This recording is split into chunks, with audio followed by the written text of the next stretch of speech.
Sindh online school class छहों मज़मून रियाज़ी बाब पंजों सबक चौथों अणुपूरनि जी सादी सूरत सिंप्लीफिकेशन ऑफ फ्रैक्शंस। ॾोहटनि ऐं ॾोहटियुनि खे सिंध ऑनलाइन स्कूल में भलीकार। मां आहियां नाना आबिद। ॿारो हिन बाब में असां सिंप्लीफिकेशन पिया था सिखूं। सिंप्लीफिकेशन रियाज़ीअ जे इज़हारनि खे सादी सूरत में आणण जो फ़न आहे। इन सिलसिले में असां पोएं सबक में हिकिड़ो मिसाल करे चुका आहियूं। ॿारो ॿियो सुवाल जेको असां हल कंदासीं उहो अणपूरनि ते ॿधल आहे, पर उन में सादा अणपूरो कोन आहिनि, उन में कुझु मिक्स्ड फ्रैक्शंस यानी गॾियल अणपूर आहिनि, जंहिंमें सॼो ऐं अणपूर गॾु हूंदो आहे। हिकिड़ो, ॿियो ऐं टियों, टिनि क़िस्म जा अहिड़ा अणपूर आहिनि। जॾहिं बि तव्हां वटि अणपूरनि वारो ऐं ख़ासि करे गॾियल अणपूरनि वारो सुवाल हुजे त सभिनी खां पहिरीं तव्हां गॾियल अणपूर खे गैर वाजिब अणपूर में तब्दील कयो, यानी मिक्स्ड फ्रैक्शन खे इम्प्रॉपर फ्रैक्शन में तब्दील कयो। सो अचो त असां ही जेके टे असां वटि आहिनि अणपूर, हिकिड़ो ही ऐं हिकिड़ो ही गॾियल अणपूर आहे ऐं हिकिड़ो ही गॾियल अणपूर आहे, इन खे असां तब्दील कयूं इम्प्रॉपर यानी गैर वाजिब फ्रैक्शन में। सो सभिनी खां पहिरीं असां 3 सॼा 1/4 खे मटायो ऐं उनजो थी वियो इम्प्रॉपर फ्रैक्शन 13/4। 1 सॼो 5/6 जो इम्प्रॉपर फ्रैक्शन थी वियो 11/6। मुंहिंजे ख़्याल में तव्हांखे ही ख़बर आहे त इहो कीअं थींदो आहे, जंहिं करे मां इन ते टाइम नथो विञायां। ऐं उन खां पोइ आख़िरी जेको असां वटि आहे 2 सॼा 2/5, उहो बराबरि थींदो 12/5 जे। जेकॾहिं तव्हांखे ही ॾिसणो आहे त तव्हां हिनखे पॉज़ करे ऐं वधीक तफ़सील सां ॾिसी सघो था। हाणे असांखे छा करिणो आहे, जो असांखे 13/4 रखिणो आहे हिते, असांखे जेको आहे 11/6 रखिणो आहे हिते, ऐं असांखे 12/5 रखिणो आहे हिते, ऐं असांखे मिलंदो नओं एक्सप्रेशन यानी नओं रियाज़ीअ जो इज़हार। ॿारो हाणे असांखे ही रियाज़ीअ जो इज़हार मिली वियो जंहिंमें गॾियल अणपूर कोन्हनि। हिन में सभु जेके आहिनि गैर वाजिब अणपूर आहिनि। ही गैर वाजिब आहे, ही गैर वाजिब आहे, ही गैर वाजिब आहे। सो अचो त असां हिनखे हल कयूं या सादी सूरत में आणियूं। सभिनी खां पहिरीं असांखे ख़बर आहे त असां हिननि खे लिखंदासीं त पहिरीं असांखे छा करिणो आहे। सो पहिरीं असांखे नंढी ॾिंगी छॾाइणी आहे, उन खां पोइ विची ॾिंगी छॾाइणी आहे, उन खां पोइ असांखे वॾी ॾिंगी यानी स्क्वायर ब्रैकेट छॾाइणी आहे। सो शुरू किथां कंदासीं, नंढी ॾिंगीअ खां। सो नंढी ॾिंगी असां वटि कहिड़ी आहे, नंढी ॾिंगी असां वटि आहे हीअ। ही एक्सप्रेशन जेको आहे उहो आहे नंढी ॾिंगीअ में, इन खे असां सभिनी खां पहिरीं छॾाईंदासीं।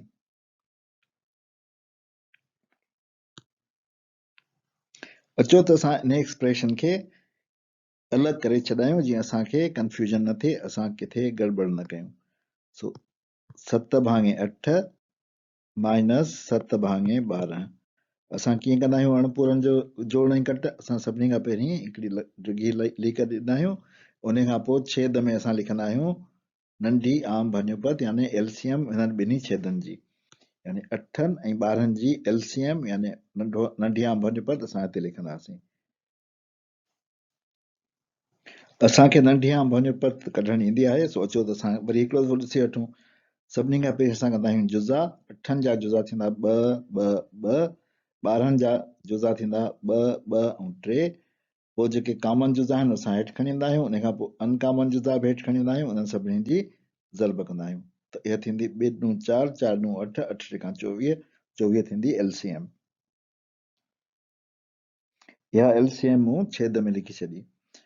हाणे मूंखे जेको आहे हिन जो ॾिसणो आहे त इक्विवेलेंट छा ईंदो जेको उनस में ईंदो, ऐं हिन जो इक्विवेलेंट छा ईंदो जेको उनस में ईंदो। असां छा कंदा आहियूं, जो हिन जे छेद खे हिन जे छेद सां हिन खे जेको कॉमन छेद आहे उन खे वंडे जेका वंडो पत अचे उन खे हिन जे उनस सां ज़र्ब कबी आहे। यानी असां छा कंदासीं, 24 खे 8 सां वंडींदासीं, जवाबु ईंदो 3, 8 × 24। उन खां पोइ जेको 3 जवाबु आयो उन खे 7 सां ज़र्ब कंदासीं, 7 × 21, ऐं उहो असां हिते लिखी छॾींदासीं अदद। उन खां पोइ ॾिसंदासीं त हिते असां वटि कहिड़ी साइन आहे, प्लस आहे या माइनस आहे, उहा साइन असां हिते लिखी छॾी। उन खां पोइ हिते बि असां साॻियो कयो, असां 12 सां वंडींदासीं 24 खे, जवाबु ईंदो 2, 7 × 14, ऐं मां हिते जेको आहे उहो 14 लिखी छॾींदुसि। हाणे मां कट कंदुसि त ईंदो 7 ऐं छेद थींदो 24। हाणे मूंखे छा करिणो आहे जो जेको ही मूं वटि सादी सूरत आहे इन खे हिन जी जाइ ते लिखी छॾिणो आहे, हिन जे जेको अंदरि जेको आहे उन जी जाइ ते, रुॻो अंदरि वारी जी जाइ ते। इहो मूं हाणे हिते लिखी छॾियो। ॿियूं सभु शयूं मां हेठि खणी आयुसि, मूं किथे बि ग़लती कोन कई आहे, सभु शयूं उअं जो उअं आहिनि, रुॻो जेको ॾिंगीअ में अंदरि एक्सप्रेशन हो उन जी जाइ ते मूं सादी सूरत लिखी छॾी आहे। हाणे मूंखे छा करिणो आहे, हाणे मूंखे हीअ ॾिंगी हटाइणी आहे। उन लाइ छा कंदुसि, जो छो त ॾिंगीअ जे ॿाहिरां हिकिड़ी ॿी ॾिंगी आहे, उन जे करे जॾहिं ॾिंगीअ जे ॿाहिरां ॿियो कुझु न हुजे, रुॻो ॾिंगी हुजे, त असां ॾिंगीअ खे ड्राहे सघूं था, ख़तमु करे सघूं।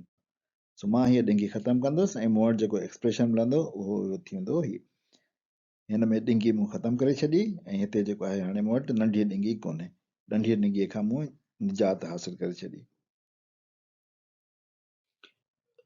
अॻिए स्टेप में असां हिन एक्सप्रेशन खे छा कंदासीं, जो असां विची ॾिंगी छॾाईंदासीं। विची ॾिंगी आहे हीअ जंहिंमें आहे 7 भाङे 24 ऐं 11 भाङे 6। इन खे बि असां जेको आहे अलॻि सां हल कंदासीं, जीअं असां पहिरीं करे चुका आहियूं। सो असां वटि ईंदो 7 भाङे 24 वाधू 11 भाङे 6। एलसीएम छा थींदी, छो त 6 जो खोड़ो 24 ते वञे थो, उनजे करे जेको वॾो अदद आहे उहो असांजी एलसीएम थींदी, जेका थींदी 24। यानी असांजी नंढी आं भोनिपत मिली वई 24। उन खां पोइ असां छा कंदासीं, जो हिन खे हिन सां वंड करे ऐं हिन सां ज़र्ब कबी। हिकु ईंदो वंड कंदासीं, हिन सां ज़र्ब कंदासीं, जवाबु ईंदो 7। असां 7 लिखियो उन में। छहनि खे जेकॾहिं 6 सां वंड कंदासीं 24 जी, त असां वटि ईंदो छा ईंदो, 6 चौक 24 4। 6 खे 11 सां ज़र्ब कबी त ईंदो 44। सो वाधू 44। वाधू छो, हुनजे करे जो हिते वाधू आहे, उनजे करे हिते वाधू थींदो। इहो छा थींदो, असांजो छाजे बराबरि थींदो, थींदो 51 डिवाइडेड बाय 24, यानी 51 बाय 24, 51 भाङे 24।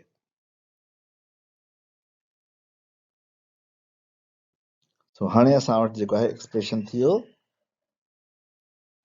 सभु शयूं असां ईअं खणी आयासीं, जेको विची ॾिंगीअ में हो उनखे असां सादो करे लिखियो, ॾिंगियूं अञा कोन हटायूं आहिनि, ऐं जेको उन खां पोइ ॾिंगियुनि खां पोइ हो उनखे बि असां हेठि खणी आयासीं।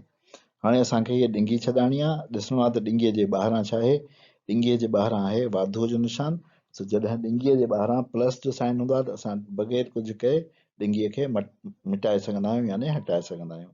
ॾिंगी असांजी इहा बि छॾाइजी वई। हिन में असां ॾिंगी ख़तमु करे छॾी, छो त हिते वाधूअ जो निशान हो। ऐं हीअ असांजो एक्सप्रेशन अची वियो, जंहिंखे असांखे अॻियां हल करिणो आहे। ॿारहों, हाणे असां वटि एक्सप्रेशन अची वियो। हिन में असांखे हाणे छा करिणो आहे, जो असांखे वॾी ॾिंगी छॾाइणी आहे, जेका असां वटि आख़िरी बचियल आहे। वॾी ॾिंगीअ में जेको एक्सप्रेशन आहे उहो असां वटि हीअं आहे। हाणे हिते जेका तव्हां ॾिसो त इन एक्सप्रेशन में दरअसल असां वटि ॿ एक्सप्रेशन आहिनि। हिकिड़ो 2 भाङे 5 वाधू 51 भाङे 24, ऐं ॿियो एक्सप्रेशन आहे असां वटि 51 भाङे 24 माइनस 12 भाङे 5। हाणे असां वटि ॿ एक्सप्रेशन आहिनि। पहिरीं छा करिणो आहे, सो वरी असां बोडमास जो असूल ॾिसंदासीं। हिन में असां वटि ब्रैकेट कोन्हे, ऑफ कोन्हे, डिवाइड कोन्हे, मल्टीप्लाई कोन्हे, एड ऐं सब्ट्रैक्ट आहे। सो सभिनी खां पहिरीं छा आहे, एड, उन खां पोइ सब्ट्रैक्ट। यानी उसूलन असांखे पहिरीं ही छॾाइणु खपे, उन खां पोइ ही छॾाइणु खपे। पर ॿारो हिकिड़ी तव्हांखे ॻाल्हि ॿुधायां, त जॾहिं कंहिं एक्सप्रेशन में सिर्फ़ प्लस ऐं माइनस हुजनि, सिर्फ़ प्लस ऐं माइनस, ज़र्ब, वंड या को अदद या ॿियो कुझु न हुजे, त उन्हनि खे असां गॾु हिकु वक़्तु ई करे सघूं था, छो त असांजो उन में वक़्तु बचंदो। ऐं ख़ासि करे जॾहिं फ्रैक्शन्स आहिनि, यानी अणपूर आहे, त पोइ त असांजो वधीक वक़्तु बचंदो। सो अचो त असां हिननि ॿिन्ही एक्सप्रेशन्स खे गॾु करे असूं, यानी हीअ एक्सप्रेशन असां गॾु हल कंदासीं। यानी असां हल कंदासीं 2 भाङे 5 51 भाङे 24, जेके एड थींदा पाण में, उन खां पोइ माइनस 12 भाङे 5, 12 भाङे 5। सो इन्हनि खे मां जेको आहे हाणे हल थो कयां। सभिनी खां पहिरीं असां एलसीएम कढंदासीं और डिनोमिनेटर में लिखंदासीं। सो इन खे जॾहिं असां हल कयो, असां वटि एलसीएम अचे 120, उन खां पोइ हिते पहिरियों अदद ईंदो 48, 255 ऐं हिन खां पोइ माइनस साइन आहे हिते, त हिते माइनस ईंदी। इहो ख़्यालु कजो त निशान जेको आहे असां सही लिखूं। हिते प्लस आहे त असां प्लस लिखियो, हिते माइनस आहे त हिते माइनस लिखियोसीं। 288 इन जो जवाबु थींदो 15 भाङे 120। सो हाणे असां जेको आहे उहो हिन सॼी ब्रैकेट में अंदरि जेको एक्सप्रेशन आहे रियाज़ीअ जो इज़ार आहे उनखे असां 15 भाङे 120 सां मटाए सघूं था। सो असां वटि हाणे अची वियो 13 भाङे 4 डिवाइडेड बाय 15 भाङे 120। असां अञा हिन ब्रैकेट खां ॾिंगीअ खां जिंद कोन छॾाए सघिया आहियूं, असांखे छॾाइणी आहे। हाणे असांखे छा करिणो आहे, असांखे उसूल ॾिसणो आहे त ब्रैकेट जे ॿाहिरां छा आहे। ब्रैकेट जे ॿाहिरां असां वटि आहे डिवीजन जो सवाल, डिवीजन जो निशान। हाणे असां मुंहिंजे ख़्याल में त इहो उसूल त कोन पढ़ियो त ॿाहिरि छा डिवीजन हुजे त छा थींदो। असांखे इहा ख़बर आहे त प्लस हूंदो छा हूंदो, माइनस हूंदो त छा हूंदो। असांखे इहा बि ख़बर आहे त जेकॾहिं ॿाहिरां को अदद हूंदो त छा कबो, पर डिवीजन जो त असां कोन पढ़ियो आहे। सो इन जे करे मां तव्हांखे हाणे ॿुधायां थो त जेकॾहिं ॾिंगीअ जे ॿाहिरां ज़र्ब या वंड कुझु बि हुजे, ॾिंगियुनि जे एक्सप्रेशन खे सादो करे, जेको असां करे चुका आहियूं, ॾिंगियुनि खे ख़तमु करे छॾिजे। सो हाणे असांखे रुॻो ॾिंगियुनि खे ख़तमु करिणो आहे, जेको असांजो थी वेंदो हाणे हीउ असां वटि जेको आहे आख़िरी एक्सप्रेशन अची वियो जंहिंखे असांखे अञा हल करिणो आहे। ॿारहों हाणे असांखे हिकिड़ो एक्सप्रेशन मिली वियो जंहिंमें सिर्फ़ु ॿ मेंबर आहिनि। सो जॾहिं ॿ मेंबर हूंदा आहिनि त उहो हिकिड़ो एक्सप्रेशन अहिड़ो हूंदो आहे जंहिंखे असां रियाज़ीअ जे आम उसूलनि सां हल करे सघंदा आहियूं या सादो करे सघंदा आहियूं। सो चोथे स्टेप में असां हिनखे रियाज़ीअ जे आम उसूलनि सां सादो कंदासीं। पर छो त हिते वंड आहे ऐं अणपूर आहे, उनजे करे हमेशह असां अणपूरनि जी वंड खे ज़र्ब में मटाए ऐं वंडींदड़ जो रेसिप्रोकल लिखी छॾींदा आहियूं। यानी असां छा कंदासीं, जो असां लिखंदासीं 13 भाङे 4 वंडिया 15 भाङे 120 बराबरि आहे 13 भाङे 4 जीअं जो तीअं रहियो। वंड जी जाते असां ज़र्ब लिखी छॾी ऐं जेको वंडींदड़ फ्रैक्शन हो अणपूर हो उनखे असां रेसिप्रोकल यानी उबतड़ लिखी छॾियो 120 भाङे 15। 120 छिद मां उंस में अची वियो, 15 उंस मां छेद में अची वियो। अचो त हाणे हिनखे असां हल कयूं। हल कीअं कबो आहे, जो असां छा कंदा आहियूं, जो हमेशह जेको आहे उहो ॾिसंदा आहियूं त असांजा जेके छेद आहिनि उहे उंसनि खे वंडिनि था या न। सो हिते बि ॾिसंदासीं छा 4 13 खे वंडे थो, न कोन थो वंडे। भला 4 120 खे वंडे थो। यादि कयो चैन जी छा निशानी वंडिजण जी, त जेकॾहिं कंहिं अदद जा एका ऐं ॾहाके वारा अदद चैन सां वंडिजी वञनि त सॼो अदद चैन सां वंडिजी वेंदो आहे। सो हिते उहे अदद आहिनि 20। सो 20 खे चैन सां वंडींदासीं त 20 जो खोड़ो चैन जो खोड़ो 20 ते 5 दफ़ा लॻंदो ऐं पूरो पूरो वंडिजी वेंदो। उनजे करे 120 बि चैन सां वंडिजी वेंदो। सो अचो त असां वंडियूं। हिते असां हिनखे कटींदासीं, उन जी जाइ ते असां लिखंदासीं 1, हिनखे कटींदासीं, खोड़ो हणंदासीं 3 चौक 12, हिते बचंदो 3 ऐं ॿुड़ी जेका आहे उहा जीअं जो तीअं मथे अची वेंदी। हाणे असां वटि जेको आहे हिते त 1 अची वियो, हिते असां वटि ज़रूरत न आहे कंहिं शइ जी। हाणे असां ॾिसूं त 15 जो खोड़ो 30 ते लॻे थो या न। असांखे जेकॾहिं 15 जो खोड़ो यादि आहे त असां सिधो सो हणी सघूं था, पर जेकॾहिं यादि न आहे त असांखे ख़बर आहे त 15 3 ऐं 5 मां ठहियल आहे, 5 टिका 15। हिन जा 2 फैक्टर्स जेके आहिनि उहे 3 ऐं 5 आहिनि। सो अचो त असां पहिरीं 5 जो खोड़ो हणूं, पहिरीं वॾे अदद जो खोड़ो हणूं। सो हिन ते असां खोड़ो हयो 3 दफ़ा वियो 5 जो खोड़ो, ऐं हिन ते असां 30 ते 5 जो खोड़ो वियो 6 दफ़ा। उन खां पोइ हाणे असां छा कंदासीं, वरी 3 ऐं 6 असां वटि बचियो। हाणे असां छा कंदासीं, जो 3 जो खोड़ो हणंदासीं, हिते बचियो 1, हिते बचियो 2 टिका 6। हाणे असां वटि छा बची वियो आख़िर में वञी, असां वटि हिते बचियो 13 भाङे 1 ज़रबिया 2 भाङे 1। हाणे भाङे 1 त कुझु कोन हूंदो आहे न, उनखे असां ड्राए सघूं था। सो असां हिनखे ड्राए छॾियो, हिनखे ड्राए छॾियो, बाक़ी छा बचियो असां वटि 13 ज़रबिया 2, 13 ज़रबिया 2 छा थींदो आहे 13 ज़रबिया 2, 2 टिका 6 ऐं 1 डूंडू 26। जवाबु थींदो 26। ॿारो असां हिन सुवाल खे सादी सूरत में हाणे पंहिंजो कमु त करे छॾियो। हाणे अचो त असां उसूलनि खे हिकिड़ो दफ़ो वरी दुहिराए विरजाए पको कयूं। पहिरियों उसूल आहे त ॾिंगियूं हिकु ख़ासि तरतीब सां छॾाइबियूं आहिनि, पहिरीं मुल्तफ़, पोइ नंढियूं, उन खां पोइ विचूं ऐं आख़िर में वॾियूं। ॿियो उसूल आहे जेकॾहिं ॾिंगीअ जे ॿाहिरां जोड़ जो निशान आहे त ॾिंगियुनि जे एक्सप्रेशन खे सादो करे ॾिंगियुनि खे ख़तमु करे छॾिजे। पहिरीं सादो करे उन खां पोइ ख़तमु कजे। टियों उसूल आहे त जेकॾहिं ॾिंगीअ जे ॿाहिरां कट जो निशान आहे त ॾिंगियुनि जे एक्सप्रेशन खे सादो करे हासिल अदद जो निशान मिटाए, निशान मिटाइण ज़रूरी आहे, उन खां पोइ ॾिंगियुनि खे ख़तमु कजे। यानी कट में पहिरीं सादो कयो, उन खां पोइ निशान मिटायो, उन खां पोइ ख़तमु कयो। जेकॾहिं ॾिंगीअ जे ॿाहिरां अदद आहे त ॾिंगियुनि जे एक्सप्रेशन खे सादो करे हासिल अदद खे ॿाहिरीं अदद सां ज़र्ब करे ॾिंगियुनि खे ख़तमु कयो। यानी पहिरीं ॾिंगियुनि जे एक्सप्रेशन खे सादो कयो, हासिल अदद खे ॿाहिरीं अदद सां ज़र्ब कयो ऐं उन खां पोइ ॾिंगियुनि खे ख़तमु कयो। जेकॾहिं ॾिंगीअ जे ॿाहिरां ज़र्ब या वंड आहे त ॾिंगियुनि जे एक्सप्रेशन खे सादो करे ॾिंगियुनि खे ख़तमु करे छॾिजे।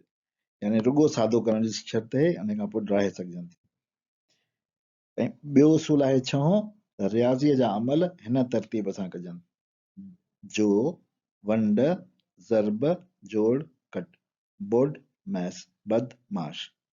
याद थी वियो? ॿारो मूंखे उमेद आहे त हिन सबक खां पोइ तव्हां अणपूरनि वारनि रियाज़ी जे इज़हारनि खे सादी सूरत में आसानी सां आणे सघंदव ऐं तव्हांखे उन्हनि जा उसूल बि यादि थी विया हूंदा।